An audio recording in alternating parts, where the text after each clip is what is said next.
Good afternoon and welcome to the planning briefing for Thursday, March 30th from Missoula, Montana. Looking at our satellite, right here you can see the system that's going through right now. This will dissipate this afternoon into the evening and move off to the east. Now this trough out here is what will affect us over the next 5 to 6 days. A piece of energy, very strong energy, will eject off, and that'll affect us on Saturday, and then this main trough will go through on Monday and Tuesday.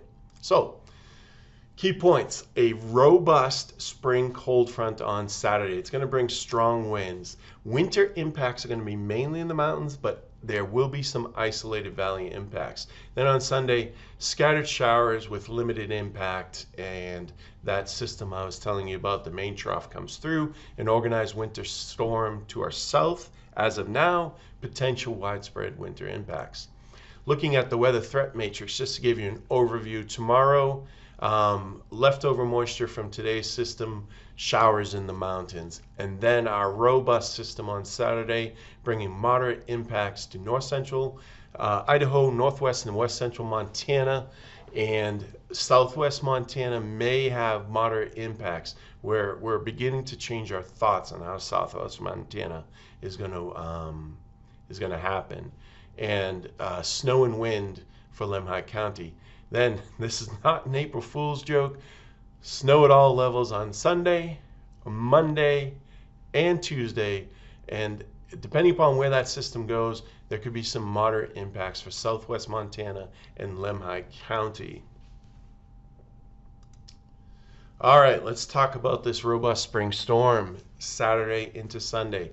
Strong winds. All right, in the mountains, the winds will start to pick up tomorrow and increase in intensity overnight into Saturday, gusting 45 to 55 miles per hour in the mountains. For the valleys, it'll be a little bit different. It'll be very breezy tomorrow afternoon, but on Saturday, gusts 35 to 45, especially in the Mission and Flathead valleys. Now, it's going to take a stronger shower or the frontal passage to really bring down the strongest gusts, and that's when you can expect that. So there's a potential for some tree damage and isolated power outages. Now, the winter impacts are going to be mainly in the mountains, but there will be some isolated valley impacts as well. At Lookout, Lolo and Marias passes, if you're going to drive over those passes on Saturday, 1-inch shower snow rates at times, mainly in the morning and parts of the afternoon though. And then storm totals. The highest total is going to be from the Cabinet southeast through Lookout Pass and into northern Clearwater Mountains, 12 to 24 inches.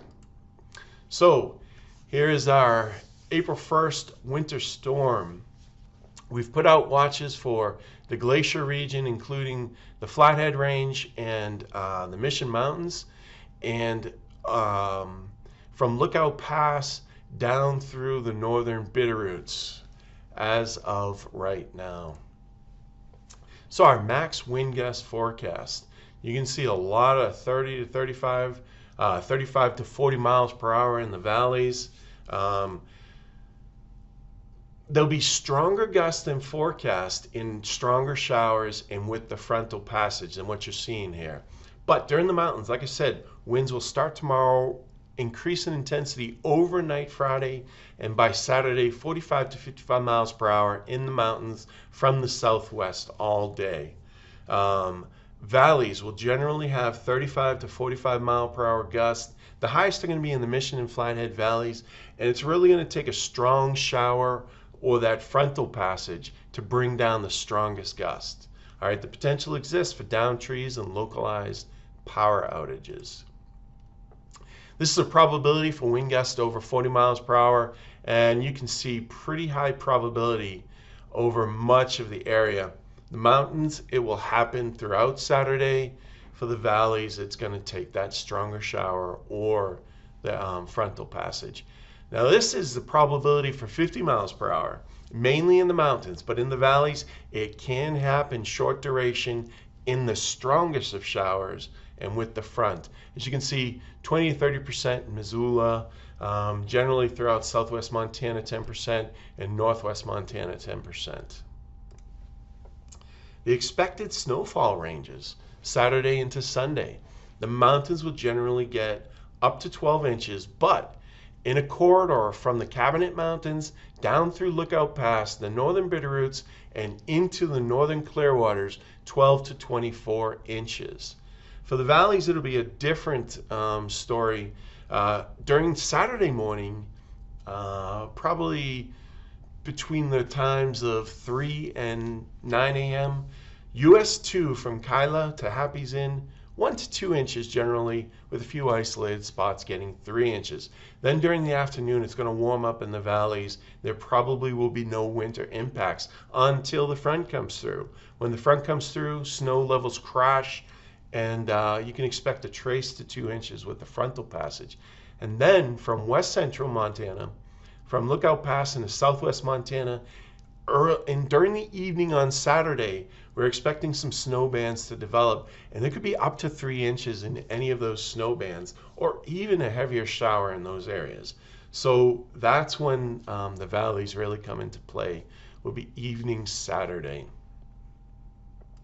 All right, just showing some timings. This is Happy's Inn to Kyla, and you can see it's in that early morning period. Those higher elevations of US 2 could get a couple of inches of snow. Starts at Lookout Pass first. You can see a hefty amount of snow falling in the morning, and then lighter amounts as the storm tapers off into Sunday. Just remember, in the evening, there could be very heavy showers or a snow band putting out rapidly putting out a couple of inches of snow. With Lolo Pass, there is some snow in the early morning, and then in the afternoon you can see, once again, heavier showers putting out an inch or more an hour during the afternoon. Rise Pass, same story, afternoon, inch an hour with those heavier showers. Lost Trail Pass, afternoon, and then tapers off into Sunday. Homestake Pass. Now this is interesting. You're going to see some pretty low amounts for Homestake Pass, but when we look at how the atmosphere is stacking up, it has a profile for a fairly strong thunderstorm if this was a summer.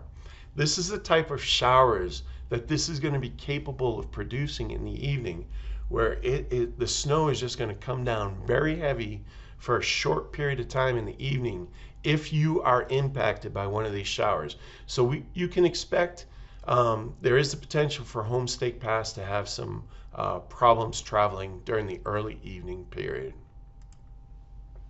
Whitebird Hill in the Camas Prairie, or excuse me, US 95.